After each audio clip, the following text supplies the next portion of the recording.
নমস্কার। উপস্থিত সকলকে আমার আন্তরিক প্রীতি, শুভেচ্ছা, ভালোবাসা, বড়দের শ্রদ্ধা ও নমস্কার জানিয়ে প্রত্যেক দিনের মতো আজকেও একটা অনুষ্ঠান করবার চেষ্টা করব। আমার ইউটিউব চ্যানেল শ্রী বিজ্ঞান মোটিভেশন চ্যানেলটা লাইক, ফলো, শেয়ার, ডান দিকে থাকা বেল আইকনটা প্রেস করে সাবস্ক্রাইব করে রাখুন। এর সঙ্গে রয়েছে ফেসবুক পেজ শ্রী গণাদি অফিসিয়াল, ওটা লাইক, ফলো, শেয়ার করুন। এই অনুষ্ঠানটা দেখছেন ভারতবর্ষের পশ্চিমবাংলা কলকাতা থেকে। এটা সরাসরি আমার স্টুডিও থেকেই প্রোগ্রামটা আমি করছি। জানেন, যারা পুরনো দর্শক, লাইভ অনুষ্ঠান এই চ্যানেল থেকে করি। কখনো কখনো বাইরে বা কখনো কখনো এয়ারপোর্টে, কখনো কখনো কোনো হোটেলে গেলে আমি গ্যাপে, লোক দেখার গ্যাপে তখন প্রোগ্রাম করি। সেই হোটেলের আবহাওয়া, পরিবেশ তো বুঝতেই পারেন। আর স্টুডিওটা তো আপনাদের চেনা স্টুডিও। ঠিক এখান থেকে আজকের একটা গুরুত্বপূর্ণ বিষয়, যেহেতু নতুন বছর আসছে 1431 সাল বাংলার। এই বছরকে ঘিরে মানুষের চাওয়া পাওয়া, ভালো লাগা, ভালোবাসা। কোনো ছেলেমেয়ের বিয়ে হবে, কোনো ছেলেমেয়ে বিদেশে যাবে, কোনো ছেলেমেয়ে চাকরি পাবে, কোনো ছেলেমেয়ে নতুন ব্যবসা করবে। এই যে বিভিন্ন চাওয়া পাওয়াগুলো থাকে নতুন বছরকে কেন্দ্র করেই থাকে। ইংরাজি নতুন বছর তো অলরেডি অনেক দিন হয়ে গেছে। তাহলে আমার কাছে রয়েছে বাংলার নতুন বছর। এই আমরা বাংলার নতুন বৈশাখ মাসে ওপেন করি, আমরা অক্ষয় তৃতীয়াতে করি। এই যে শুভ ডেটগুলো আছে, এই ডেটেই তো কাজ করি। এই বৈশাখ মাসে বিয়ের মাস, তাহলে এই যে কার্তিক, অঘ্রাণ, পৌষ, মাঘ, ফাল্গুন, চৈত্র, আমাদের যে 12টা মাস, 12টা মাসে অনেক ইয়েতে মল মাস বলা হয়। অমুক সময় ছেলে মেয়ে দেখি না, অমুক সময় ব্যবসা শুরু করি না, অমুক সময় এই করতে করতে অনেকটা সময় চলে যায়। যে তিথি নক্ষত্রগুলো, যে মাসগুলো সেই ডেটগুলো পায়, অন্নপ্রাশনের দেবেন কোন জায়গায় ডেট লেখা থাকে, বিয়ের ডেট লেখা থাকে, সব কিছুরই উপযুক্ত সময়ের মধ্যে আমাদের করতে হবে। এই নতুন বছরে কিন্তু অনেকের অনেক কিছু সম্ভাবনা। আজকে মূলত আলোচনা করব লটারি ওরিয়েন্টেড। যারা লটারি টিকিট কাটার সঙ্গে যুক্ত, তাদের জন্য ভালো সংবাদ। নতুন বছরে এই নাম্বার আপনার ভাগ্য বদলে দেবে।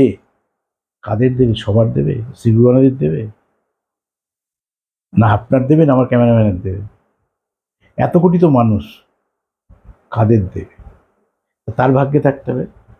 তা আপনার ভাগ্যটা আগে বিচার করে নিন। যদি বিচার করানো থাকে যে আপনি পাবেন, তাহলে আপনি পাবেন। তাহলে কি কম্বিনেশনে যাবেন তার একটা উদাহরণস্বরূপ নাম্বারটা বলেছি। এই নাম্বারের মধ্যে কী আছে আলোচনা করবো। কিন্তু যারা কাটেননি, তারা নতুন করে আর লটারি টিকিট কেটে থাকে। লটারি টিকিট কিন্তু নেশার জিনিস। কেন আপনি জানেন না হয়তো কালসর্প যোগ আছে, জানেন না আপনি হয়তো দারিদ্র্য যোগ আছে। এই যোগগুলো থাকলে লটারি টিকিট না কাটারই ভালো। তারপরে আশায় আশায় আশায় আশায় করে ঘরের টাকাগুলো ঢুকে যাবে। দেখা গেল আপনি লটারি পেলেন না। নতুন করে যারা লটারি টিকিট কাটেন না, তারা আর অগ্রসর হবেন না। কিন্তু মনে করছে লটারি ব্যবসা করো, সেটা ঠিক আছে, ওটা তো ব্যবসায়িক পয়েন্ট অফ ভিউ। কিন্তু লটারি কাটতে গেলে, লটারি পেতে গেলে লটারি ভাগ্যের দরকার। প্রত্যেকটা প্রাপ্তির বিশেষ বিশেষ সমীকরণ আছে। কোন কোন গ্রহর, কোন কোন রাশির নক্ষত্র কম্বিনেশনে কী কী প্রাপ্তি ঘটে। কেউ বিয়েতে অনেক কিছু পায়, কারো কারো বিয়েতে প্রচুর অশান্তি হয়। আর সব পরিবারে যেমন এক পিস করে আত্মীয় থাকে, যে এসে আপনার গন্ডগোল বাঁধাবে। এটা একটা সিস্টেমের মধ্যেই 40 বছর জ্যোতিষ জীবনের মধ্যে নিজের বয়সটা তো এতটাই হয়ে গেল। আপনি যে ফ্ল্যাটে থাকুন, আমি 6 জনের ফ্ল্যাটেও থেকেছি প্রথম জীবনে ভাড়া, আর এখন 17 জনের ফ্ল্যাটে আছি।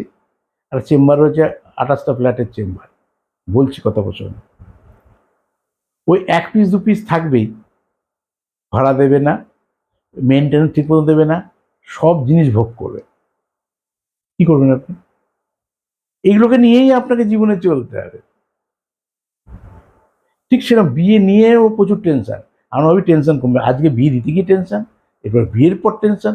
আমাদের মা বোনদের মৃত্যুর আগের দিন পর্যন্ত টেনশন থেকে আমরা রিলিফ পাই না। ঠিক সেই অ্যাঙ্গেলে যেই লটারি নাম্বারটা দিয়ে, ওই জন্য বাড়তি টেনশন আর নিয়েন না। লটারি যদি ভাগ্যে না থাকে আপনি যেয়েন না। এবার আপনি দেখাইনি বিভূত, আমি কী করে বুঝবো লটারি আমার পাবো কি পাবো না? তাহলে দেখিয়ে নিন, চেম্বারে আসুন, ফোন নম্বর রয়েছে, তবু বলি 9830143766। এই নম্বরে বুক করে কলকাতায় এসে দেখান। 3 দিন নিজের চেম্বার, একদিন নর্থ ক্যালকাটা, একদিন শিয়ালদা সেন্ট্রাল কলকাতা, একদিন সাউথ। আর নিজের নর্থ ক্যালকাটা 3 দিন। যারা অনলাইন বিচার করে, আমি ভারতবর্ষের বিভিন্ন প্রান্তে থাকি বা বিদেশে থাকি, যে আমার লটারি প্রাপ্তি যোগ আছে কিনা, তাহলে রিসেপশনিস্টের কাছে আমার হোয়াটসঅ্যাপ নাম্বার নেবেন। নিজের নাম, বাবার নামের প্রথম অক্ষর, মায়ের নামের প্রথম অক্ষর, আপনি কত নম্বর সন্তান, date of birth, place of birth, time of birth, যদি ভুল থাকে দুটো হাতের ছবি পাঠাবেন, যেখানে পারফেকশনে পৌঁছে নেবে। আমি বলে দেবো আপনাকে, না চেম্বারেরও যা ভিজিট, অনলাইনে একই ভিজিট, যে আপনার লটারি কাটা উচিত কিনা। পেতে পারেন, কবে পেতে পারেন? না, আপনার কোনোদিনই হবে না, তাকে হবে ওই সময় হবে, বা হবে এই যোগটা আছে বলে হচ্ছে না। একটা তো কিছু থাকবে, সেই স্বচ্ছ ধারণাটা হবে। যদি বলি তাহলে একে অগ্রসর হবে, নাল কাটবেন না। বহু পথ আছে যেখান থেকে অর্থ রোজগার করতে পারবেন, কিন্তু লটারি একটা পথ, এটা তো হতে পারে না। যারা লটারি টিকিট কাটার সঙ্গে যুক্ত, যারা জেনে গেছেন আমার প্রাইজ হওয়ার সম্ভাবনা রয়েছে বা ভাগ্য দেখিয়েছে, তাদের জন্য এই উপযুক্ত নাম্বার। আপনার এই 1 বছরে পরিবর্তন করে কি দিয়েছি, 11188। তাহলে আমি যদি এদিকে ধরি 111কে যোগ করে দিই 3 আর 8 আর 16, 16 মানে 1 + 3 = 7, 7 আর 3 10, 10 1, তো টোটাল যোগফল 1। জন্মকালীন রবি কোথায় আছে, কিভাবে আছে? জন্মকালীন রবি যদি মিশে থাকে খুব খুব ভালো। জন্মকালীন রবি যদি তুলায় থাকে তাহলে এই নাম্বার আপনার জন্য উপযুক্ত না। কোথায় কোথায় রবি ভালো ফল দেয়? একটা মেষ, যেটা বাংলার বৈশাখ মাস ধরা হয়। শ্রাবণ মাস খুব ভালো ফল দেয়। জ্যৈষ্ঠ মাসে রবি ভালো না শুক্রের ক্ষেত্রে। মিথুনে ভালো, বুধের ক্ষেত্রে রবি বুধের মিত্র। আষাঢ় ভালো। আর তাহলে ওইদিকে 3টে মাস খুব ভালো, আষাঢ় শ্রাবণ ভালো। আশ্বিনের 15 তারিখ অব্দি স্টেডি, মানে বলবান। 15 তারিখ পর থেকে রবি দুর্বল। কার্তিকীতে খুব খুব খারাপ।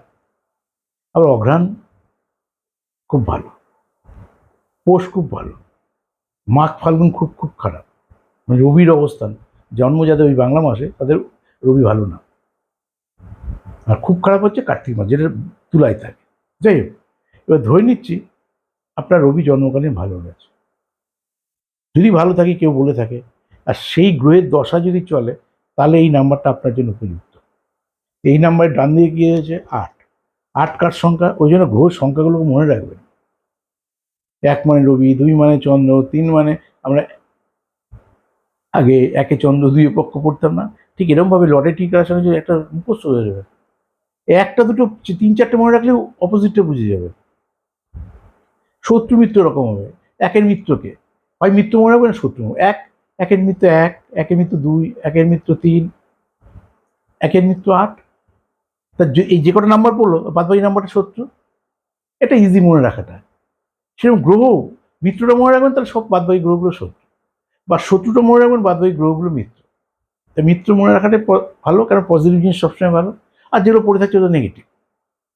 তাহলে আমি কি পেলাম? আর রবি। তো ডান দিকে কে আছে? 8। 8 কোন গ্রহের সংখ্যা? শনি মহারাজের সংখ্যা। ওই জন্য বললাম সংখ্যাগুলোকে জানো, এবং সেই সংখ্যা মানে গ্রহ, গ্রহ মানের সংখ্যা শনি মহারাজের। তাহলে আমাকে দেখতে হবে রবি থেকে শনি কোথায় আছে। রবিতে কি বলা আছে? রবি শনি কিন্তু পিতা পুত্রের সম্পর্ক। ঔরসজাত সূর্যের ঔরসজাত সন্তান, ওই জন্য রবি শনি একত্রে থাকা ভালো না। কিন্তু এখানে কম্বিনেশনে কেন নাম্বার দিলাম? রবি কোথায় আছে, রবি থেকে শনি কোন পজিশনে আছে। শনি যদি নিজে স্বক্ষেত্র থাকে, স্বক্ষেত্র কোথায়? এই যে মকর, কুম্ভ, তুঙ্গস খুব খুব ভালো। যেখানে রবি নিচস্থ হয়, অর্থাৎ তুলাতে, শনি মহারাজ খুব ভালো। ধরুন আপনার রবি রয়েছে কর্কটে আর তুলাতে রয়েছে শনি, কথাই নেই, এই ফাটকা লাকি নাম্বার আপনাকে কোটিপতি করে দেবে। এই নাম্বারে আপনার লাইফস্টাইল বদলে দিতে পারে। ঠিক সেরকমভাবে আপনার কোথায় কোন গ্রহটা রয়েছে, আমি জানি না, তো আপনার ব্যক্তিগত নিয়ে তো আলোচনা করছি, সার্বিক। আপনার ফাটকা লাকি নাম্বার ডিসাইড করেছে রবি 1। 7 থেকে আমার শনি জন্মকালীন ভালো রয়েছে, তুলাই বোঝালাম। তা কোথায় আছে? 1, 2, 3, 4 বলা আছে।